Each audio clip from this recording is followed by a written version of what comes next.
La vie en vrai avec des purificateurs d'air géants pour lutter contre la pollution dans les villes. Et il y a quelques mois, ces purificateurs ont été installés dans la cour d'une école parisienne.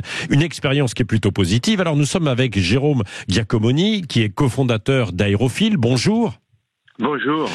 Dites-nous alors comment fonctionnent ces purificateurs d'air qu'on dit géants. Alors quand on dit géants, ils font combien de haut? C'est quoi la dimension? Parce qu'on voit les petits purificateurs d'air, mais des grands alors. Non, en fait, ça a la taille à peu près d'un réfrigérateur. Ouais. Et il y en a 10. Chaque unité nettoie 1 mètre cube seconde. Pour vous donner un ordre d'idée, c'est l'équivalent du volume d'une piscine olympique et demie par heure. D'accord. Donc comme on en a 10, on nettoie l'équivalent de 15 piscines olympiques par heure dans cette cour d'école. Voilà, c'est ça. Alors, ça fonctionne parce que on connaît un petit peu ces purificateurs à l'intérieur, mais ça fonctionne également à l'extérieur, hein, c'est ça. Alors, ça va capturer les particules fines qui sont dans l'air, c'est ça? Voilà, c'est un système totalement novateur qu'on a développé parce que nous sommes les créateurs du ballon Generali à Paris depuis une dizaine d'années. Nous étudions les particules fines dans l'air et nous avons développé un système électrostatique, c'est-à-dire que c'est pas ce qui existe d'habitude des filtres, mais là c'est un système électrostatique. On envoie des ions sur les particules fines, du coup elles se collent et on les récupère avec un champ électrique. Ah oui, d'accord.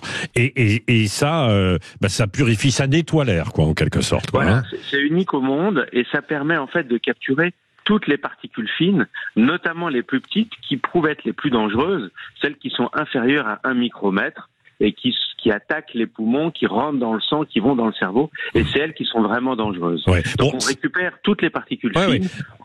Et alors ça a été installé à titre expérimental, si je puis dire, dans cette cour d'école parisienne. J'imagine que ça a un coût, c'est sans doute assez onéreux, évidemment, pour développer ça beaucoup plus. Non, finalement, c'est relativement peu onéreux. Si on se rend compte de l'impact sanitaire qu'ont tout ce qui est virus, bactéries, pollen, tout ça, on les récupère puisque ce sont des particules fines. Vous pouvez imaginer que ce type d'installation pourrait sans doute améliorer la santé des enfants. Et la directrice de l'école a dit elle-même que depuis l'installation de ces appareils, il n'y a plus besoin de ventoline dans les cours. Donc c'est quand même quelque chose de très important pour la santé des enfants. Il faut savoir qu'à Paris, 1/3 des jours dépassent les seuils recommandés par l'OMS sur la quantité de particules fines qu'il y a dans l'air. Oui, il y en a parfois 3 fois plus, hein, c'est ça que les seuils de l'OMS. Dites-moi alors, quelles sont les prochaines étapes? Je sais notamment que vous avez pour projet d'installer ces purificateurs d'air au village des athlètes à Saint-Denis pour les Jeux Olympiques l'année prochaine, c'est ça? Voilà, l'installation a déjà commencé, ils seront définitivement installés en début d'année. Et donc on va, là on a fait 10 mètres cubes seconde, et bien aux Jeux Olympiques ce sera 3 fois plus. On aura 30 mètres cubes seconde, c'est sur la place des athlètes, et ça va permettre en fait de créer une bulle d'air pur ou une bulle d'air dépolluée pour découvrir la ville de demain et de se dire que finalement on peut agir pour avoir un air plus pur pour tous. Ouais. Bon, mais il faut que ce soit, dernière question, hein, Jérôme Giacomoni, il faut que ce soit quand même limité à certains secteurs, des cours d'école, ou alors dans des rues également. Comment vous voyez l'avenir de vos purificateurs d'air géants là? Pour moi, il y a une évidence, c'est le métro. Le métro est extrêmement pollué, donc je suis très heureux de pouvoir installer notre premier test dans un métro à Lyon.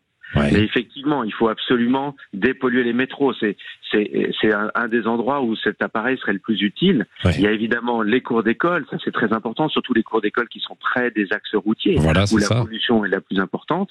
Et puis il y a les gymnases, il y a tous ces endroits avec des grands volumes d'air qui ne sont pas nettoyés, où l'air est impur et où en fait on fait beaucoup d'efforts physiques et on s'hyperventile.